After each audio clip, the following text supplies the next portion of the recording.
Hello and welcome to episode 9 of the Pangolin Podcast. I'm your host, Toby Jermyn. Thank you very much for joining me. In each episode, I've invited a professional wildlife photographer to imagine themselves in a remote location.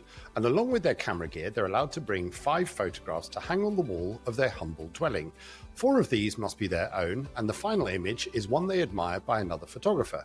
If you're watching this on YouTube, you can see the images as we talk, but for audio listeners on other platforms, there's a link in the description below.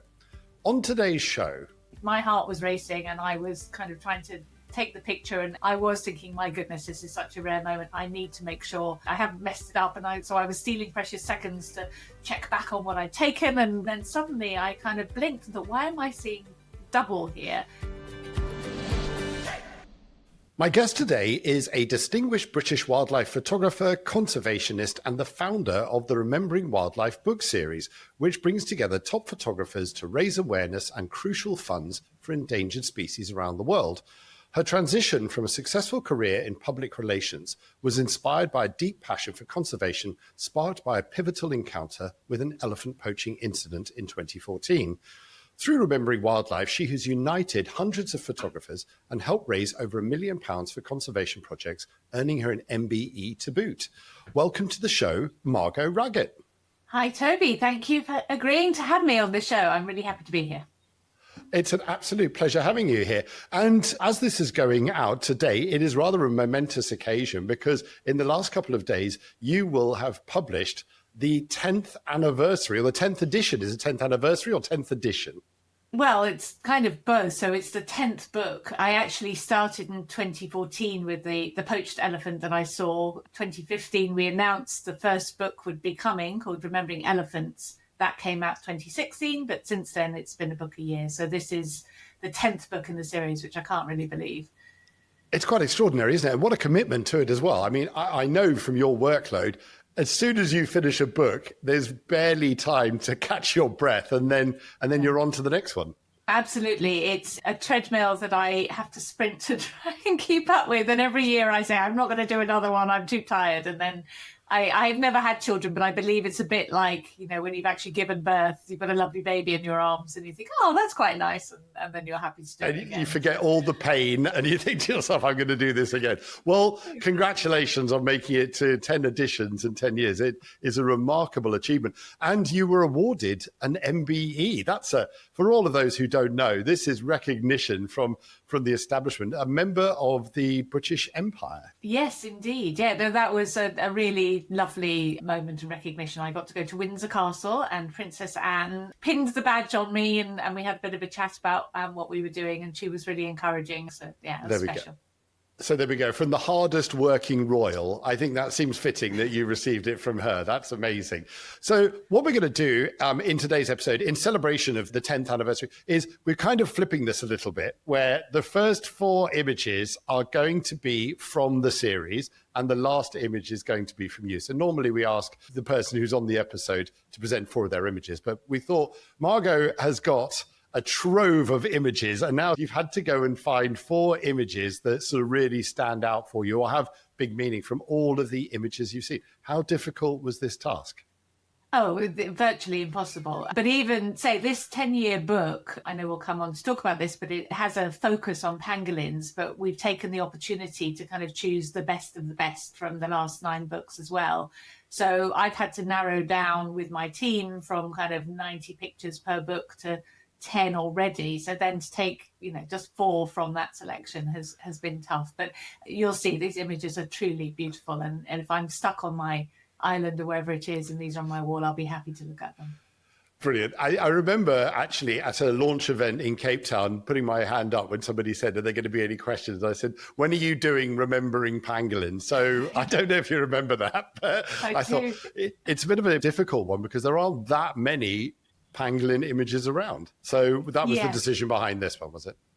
Exactly. Well, there's 2 things. One, I need to sell books in order to raise money for conservation. So it's much easier to put a book with a picture of a lion on the cover, say on Amazon, and the general public will want to buy it because everyone's heard of a lion.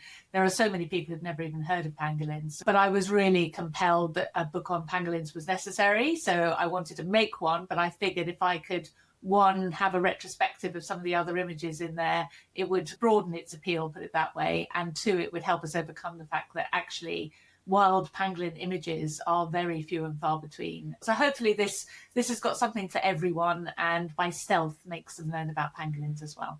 Good bit of stealth. Okay, I'm sure we're going to chat more about the 10th edition and pangolins in particular later on in the show. But let's start with the first image that you have chosen for this episode. Tell us what's going on in this image and why you chose it. Okay, so this is an absolutely stunning image of elephants at sunset by a watering hole with a beautiful reflection and perfect separation between them all. It's by Chris Packham, who's better known as a wildlife presenter in the UK, but is also a fantastic photographer, as you can see. And all of my team, when we saw this image, when we were starting to put together that first book on remembering elephants, utterly fell in love with this. And we had an exhibition that year when we launched this, and I stared at this image for 10 days during the exhibition, framed up huge and large, and just thought, my God, I wish I could have that on my wall. So now, yes, in my fantasy world, I'm fulfilling that. And one thing I find really interesting about this, I had a whole debate on Facebook recently. A photographer from America had started playing around with AI about a year ago and talking about the possibilities of AI. And he had taken his own elephant shot against the sunset, but it didn't have a reflection. And he said, look, what I've created in AI, I've created a kind of reflection. Isn't it great? Isn't AI going to be a wonderful thing for us photographers? And it was a beautiful shot, and some people might want to put it on their wall. But my point back to him is that never happened. And what's so spectacular about this is just the perfection of the moment. And usually a moment like this happens and you're begging the elephant on the right to put its head above and have some separation from the trees, and it just doesn't happen, and you get a picture that's okay, but the separation above those trees is so spectacular. So I feel that to have a fake world of AI images would just be a tragedy, because the real planet delivers moments like this for us sometimes. Absolutely. And I think, like you said, it's that you can sit looking, waiting for moments like this. So the fact that they've both turned sideways, both raised their trunks into what is, the most elephantine pose you could possibly imagine is remarkable. And then it's completely still. Normally this would happen and it would be lovely, but there'd be a slight ripple on the surface ruining it. So there's a lot that's got to come together for this sort of image to work. Yeah, no, it's just remarkable. And obviously the theory of our books is to try and create the most beautiful book ever seen on that particular species by collecting the best work from the best photographers all in one place. So this just gives you a flavour of the quality of the images we were able to pull together for that first book, Remembering Elephants. And interestingly, Remembering Elephants is still our second bestseller every year. So no matter what the new species is that we're bringing out, the next bestseller is always elephants. People love elephants. So talk me through, you saw this horrible moment that obviously drove you to wanting to get involved, but you've had this idea, you're sitting there going, I want to make a difference. What was the next step then? What really drove you? What motivated you? Yeah, well, I suppose my background in PR, where you're presented with a client brief, they have a problem that you want to try and solve. So you come up with an idea that's newsworthy, that people will talk about to try and solve the issue. So I've had so much training over the years in that. And I was woken up by hyenas when we were staying at a camp in northern Kenya. And when we went to investigate, we found an elephant that had been poached. And I was so angry and realised I didn't understand, and I thought lots of people didn't, how bad the poaching crisis was. So it was really easy to stay in a camp somewhere in beautiful Africa and have your gin and tonic and watch the elephants wander by, and no one really tells you the numbers that are being poached at. So once I knew the problem, I thought, well, I have to tell people about this problem, but just telling them isn't enough. I need to help raise money for anti-poaching work to try and prevent, another poaching incident like the one I was so upset by. So my PR brain clicked in and I thought, well, we could have an exhibition or a book and, people will talk about that, but no one's going to buy a book of my images apart from my mum, maybe. But I thought, actually, at this point, I know quite a lot of wildlife photographers because I'd been working in a camp in the Masai Mara as a resident photographer, and you'd see the same faces. So you had a as a podcast guest recently, Federico Veronese. I used to see him a lot out there, and we met for breakfast, and I said, I've got this idea, and what I want is one image from every photographer, because I think 50 together would be really interesting and people would want to buy it. Are you willing to get involved? And he said, yes, absolutely, whatever you want. And I wasn't quite sure people would say yes. So that was a happy surprise. And then I spoke to Jonathan and Angela Scott, who have been great mentors to me over the years, and they said yes. And once you start to have a few big names like that under your belt, you approach other people and say, Federico's doing it, Johnny and Angie are doing it, would you be up for it? And people say yes, of course. So we gradually found 50, and at one point it flipped. Then people started contacting me saying, I hear you're doing this thing, and I'm willing to give you pictures too.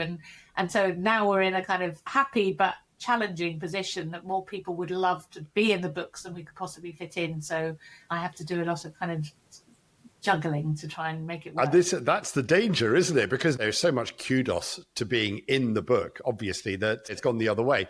That must be a really tough job. You've got 200-300 photographers, each submitting amazing images. How many images do you have approximately in each book? Well, this year's book is the biggest yet. So I think we've got about 100 images. So it's somewhere between 80 and 100 images, something like that. It is really, really tough. But what I try and do is step back and stay true to the premise, which is we want really beautiful images. And if you think about our books, they're less about action and drama. We're not after kind of gory images. I always come back to, would it be a print you could put on your wall? Because also we are able to sell prints, the photographers let us, and then we raise more money that way. So that's what I'm looking for. And so I have an editorial team, and we have a full day of image selection where we're quite robust with each other. And if one says, oh, I like this one, the other might say, well, I don't, and here's the reason why. And photography is really subjective, I find, down to the mood you're in almost the day you're choosing the images as well. And I think also you have to understand that there can be lots of images of a leopard or a lion which are very similar. And you can't just do the same sort of image over and over again. And that's why we always find, we've got several of the books at the hotel, and we always find people flicking through them in between their activities. And they're an amazing source of inspiration because the images are always so different. Yes, and that's another happy consequence of the books that I didn't set out to achieve, but definitely we try not to have too many very similar images. So, for example, we had thousands of beautiful images of leopards lolling in trees, and there's only so many pictures of a leopard laying in a tree that you can look at. So people might get hurt because they think theirs is a beautiful picture. But honestly, if you've got 100, how do you choose one? And then it really gets subjective down to, light and pose and glint in the eye. And there's very little margin to choose between them. And I see a lot all the time, people aspiring to get the image they've seen everyone else has got already. Like, I want my leopard laying in a tree. And I'd almost encourage you, once you've nailed that, think, well, what hasn't anyone got? Because that's what then stands out for us for our books. Absolutely. We'll chat more about the books as well as we go along. So let's move on to your second image, which is very different to a leopard in a tree. Tell us about this image. The photograph is by Marcel van Oesten, who's one of the winners of Wildlife Photographer of the Year. And it's a beautiful polar bear illuminated by a shaft of light in an ice cave. Marcel has been in since the beginning of the book series. He had a beautiful image of a elephant on the top of Victoria Falls, which is an amazing image in that book. And then when we decided to do Remembering Bears, which covers all 8 species of bears, including polar bears, then he sent over this image, which is, again, just remarkable. And the whole story of polar bears and the fact that their habitat is literally melting before their eyes, before our eyes, and it's only going to get worse. So to have a polar bear kind of almost like trapped in a cave that's melting around it, emotionally really spoke to all of us when we put the book together. It's an absolutely stunning image. And like you say, there are lots of images of polar bears, but this is so unique. And again, this would be something that you want to have on your wall. Yeah, absolutely. And say some of it obviously comes down to the luck of the shaft of light that, just the polar bear is illuminated. But I just love how the icebergs on the left kind of lead your eyes down towards the polar bear as well. So also the size of the polar bear, we know they're a big animal. So think about the size of this cave as well that it must have been in. So, yeah, I was thrilled when this image came to the fore. And actually, we had a public vote to help us choose some of the images for this year. And this one, I think, was the top vote from the public. The people's choice. It's interesting what you were saying. I was just thinking that when you were saying it, the polar bear, normally a ginormous creature, which usually takes up the whole frame. But I think there's a sense of vulnerability in the fact that it is so small in the frame.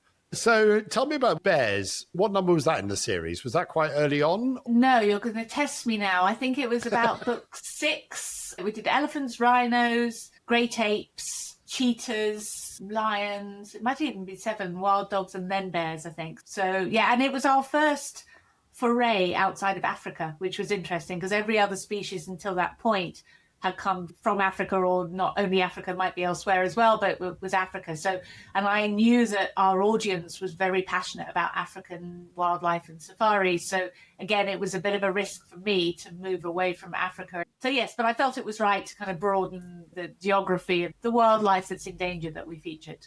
And you mentioned that you're getting all the photographers involved, but you also had an incredibly unique way of raising awareness from the books, and that was managing to recruit an extraordinary array of celebrities to post pictures of themselves with your books. How did that idea come about? And how did you get so many celebrities to endorse or promote what you were doing? So my PR background, I knew that to have endorsement would be helpful to kind of get us on a different level of awareness. And actually it started with Kevin Peterson, who was part of the English cricket team, but actually is born in South Africa originally and very passionate about rhino conservation.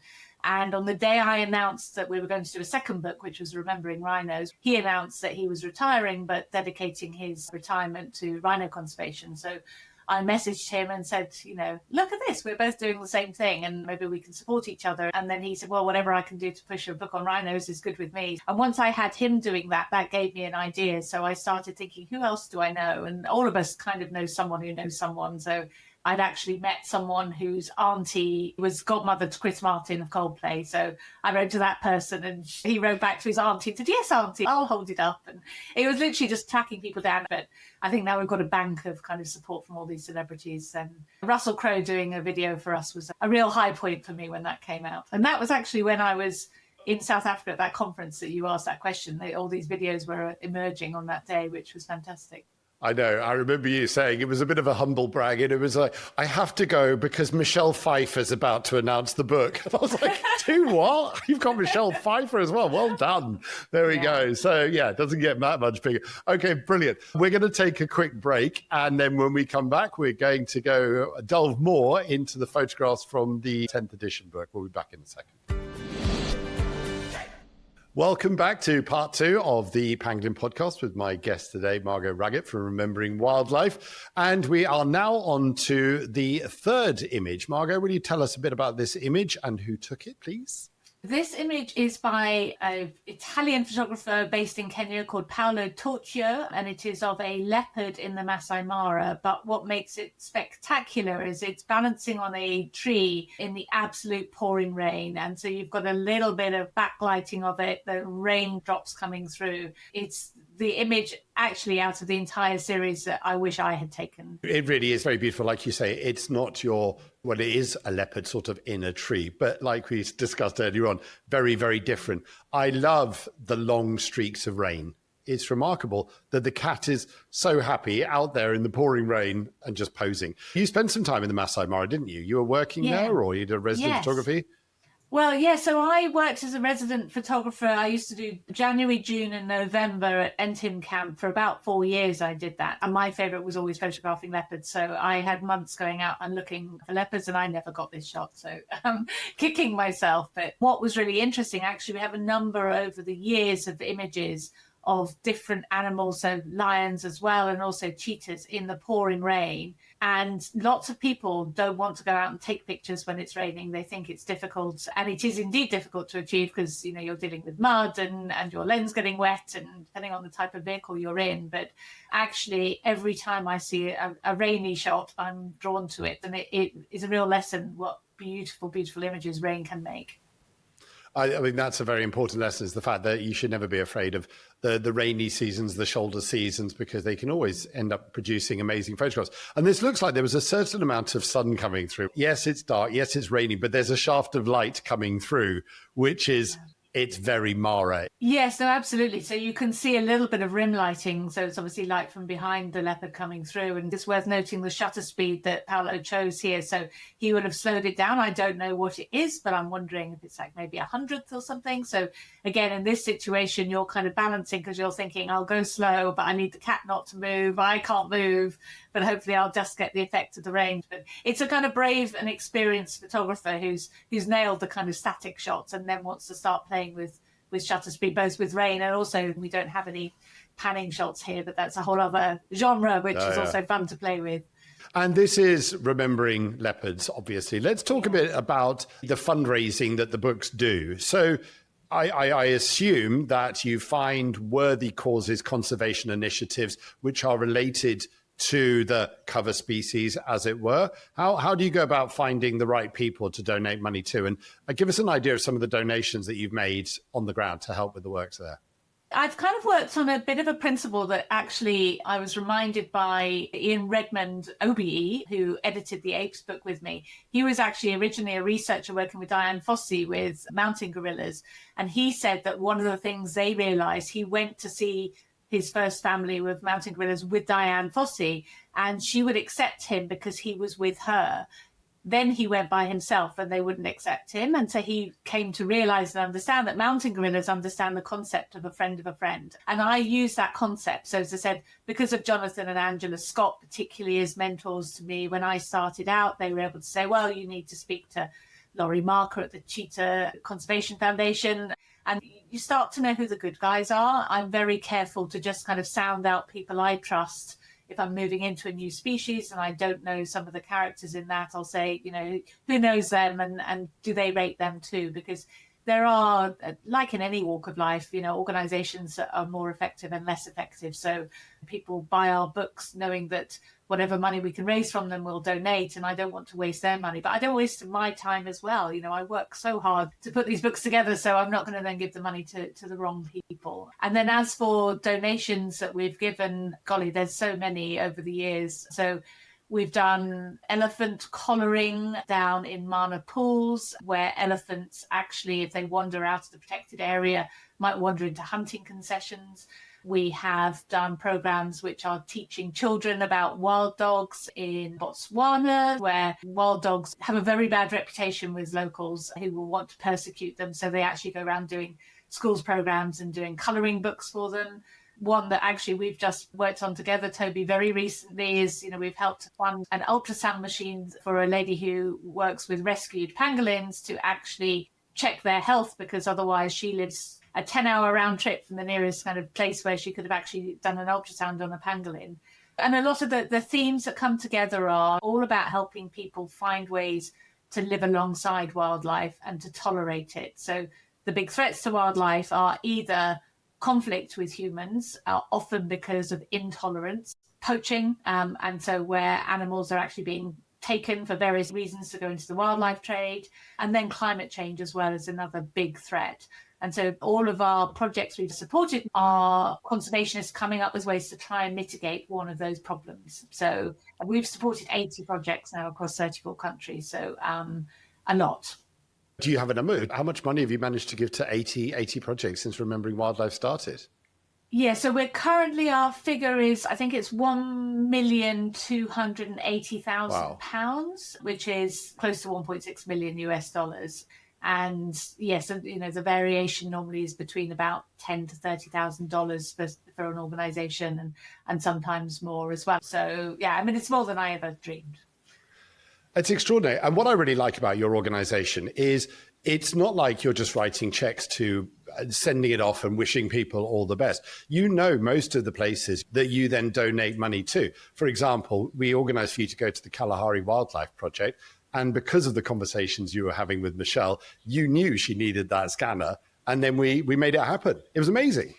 Yeah, no, absolutely. It motivates me and empowers me to get very specific about how we can support organisations to make a difference for them. Because, too often conservation organisations, it feels like you're just dropping money in a bucket. So, yeah, it means a lot to me to kind of know where the money is going. And I think that's what our supporters enjoy too when they buy our books. So there we go. So anyone watching this who's going to buy one of the books or has bought the books, rest assured the money goes directly to the organizations who need it most and for reasons that they need it most, which is very impressive. Okay, well, that leads us neatly into a segue for our fourth image, which is, of course, a pangolin. Margot, tell us about this image, please. So this image is a pangolin walking along the ground and really showing off the shine on its scales and that slight kind of bronzy look that they have through a pool of golden light as it walks past the camera. And it was taken in the Sabi Sands by a photographer who's been a great supporter and friend to the project, Tristan Dix from South Africa. And he actually placed in Wildlife Photographer of the Year with this image back in 2016, way before I knew him. But I was aware of the image. And when I started thinking, could I do a book that features pangolins either in their entirety or, as we have ended up doing with other species as well, one of the challenges was, how do we get a portrait picture to go on the front of a pangolin? And I started formulating this idea. Tristan didn't even know. And I got our design team and our editorial team to kind of work on it with me and say, could this work as a book? And then I sent it to him and said, look, I'm pretty sure we'd like to do this. How do you feel? And he was incredibly surprised and moved and happy that we were able to make it work. It's a really, really lovely image. In fact, on a personal note, now you mentioned the Sabi Sands, I saw my first and only wild pangolin in the Sabi Sands on my third ever game drive. And I think I remember going, yeah, whatever, I'll probably see lots of those and then never see what.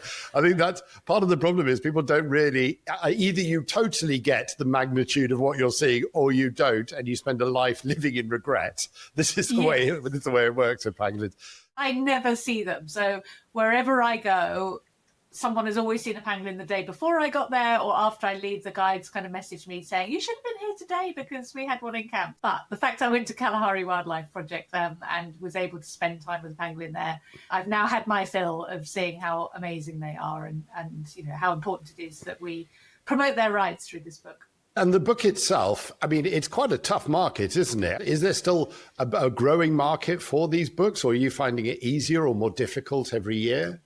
It varies. I think if you have a charismatic, popular species like a lion that everyone knows or elephants, that's an easier sell. So it's yet to be seen how well I sell this particular book this year. But what we do have is a kind of really core supporter base, which is wonderful. People write to me and say, no matter what you put on the cover, we will always buy your books because we believe in what you're doing. So that's what we need, more people who are buying it because they know the mission behind it and want to learn about these animals and want to protect what we might lose from the wild if organizations aren't given the funding to do what they're doing out there and to protect these animals.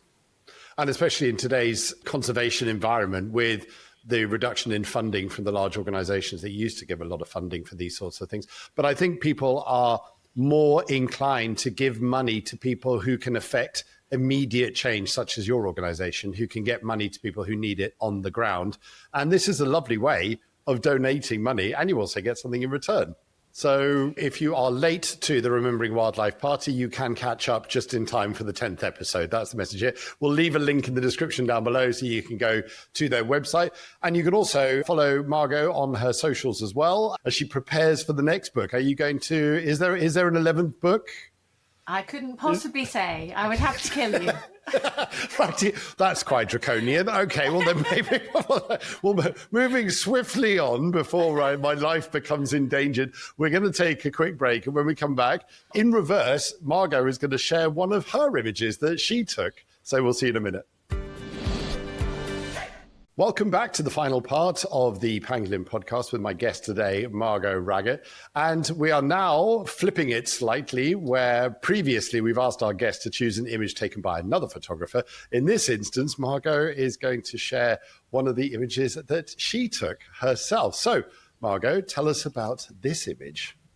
Okay, so this is a leopard and her sub-adult cub drinking at a waterhole in the central Kalahari, and they're both looking straight to me through the lens, both with their very pink tongues out, with a lovely reflection and beautiful kind of green grass behind as well.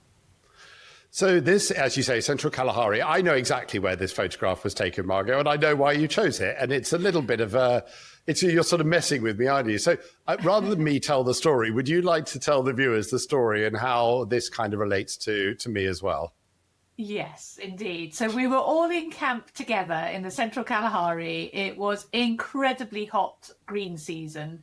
You and some of the gang from Pangolin had chosen to spend the afternoon in a hide. I had chosen to drive around and see what else was out there. And after an hour or so of driving around in 45-degree heat on my burning head because the bit had no cover, I realised that was quite a bad idea and said, let's go and find a waterhole and just park up in the shade somewhere while I can do some birding, because I genuinely didn't think we'd see anything because it was so hot. So I'd been sitting for half an hour with the guide. We were parked nose straight facing towards the waterhole. I had my camera set up at 800 mil, so my 400 prime had a 2x converter, and it was resting in front of me on the bonnet facing the waterhole. And suddenly, through the very long grass, a leopard appeared, and it was just a single female, is the one on the left here, and she very cautiously came through and started drinking while staring straight at us. She'd obviously probably known we'd been there the whole time and had wanted to come in to drink, and had assessed us and realised we were no threat to her, and so she could come in and drink. My heart was racing, and I was trying to take the picture, and I was thinking, my goodness, this is such a rare moment. I need to make sure I've actually switched the camera on here, and that, you know, I haven't messed it up. And so I was stealing precious seconds to check back on what I'd taken, and worried that I'd miss a shot. And then I was so deep in the camera again, which you'll understand, and then suddenly I kind of blinked and thought, why am I seeing double here? And it's because her subadult cub had come in next to her, and as you can see, the cub's got green eyes and mum's got more orange, and it was a beautiful moment. So I got about a minute of this kind of frame, and obviously the cub at one point curled its tail beautifully like this. So this was the absolute moment. To be fair, I did have enough presence of mind to say to the guide, can you radio the guys in the hide and say we've got leopards here? And he tried very low, like hello, trying to not disturb them. And then it turned out that you guys had just left your radio in the vehicle, so you knew nothing about this. Yeah. And so then we wrapped up, they left, I took a deep breath, and then we came back into camp. And yes, I saw Guts to start with. And Guts said, yeah, how was your afternoon? And I was like, was yours first? And he said, yeah, nothing really came to the hide. How was your afternoon? I said, well, I was trying to take some pictures of some birds, and then this is what popped up instead. And he just shook his head at me and said, I don't think you realise quite what a moment you've captured there. And I said, oh, I actually do. Yeah. I really, really do. So I love leopards. I'm always trying to photograph leopards wherever I go. But for me, this is my all-time favourite sighting, because you could sit at that waterhole for an entire year and this would not happen. No, I remember that very clearly. I remember sitting in the hide. Look, a few things turned up, but it wasn't like this, though, so we can't really compare it. I do remember, though, sitting there and actually being rather hungry. I think I might have missed tea, and my stomach kept rumbling, and it was echoing slightly in the hide, and everyone was going, shh, lion. I think lions are coming, and then I had to confess, no, that was me. And I do remember getting back to camp and going, this is so unfair. But anyway, it couldn't have happened to a more worthy person, Margot. It really couldn't.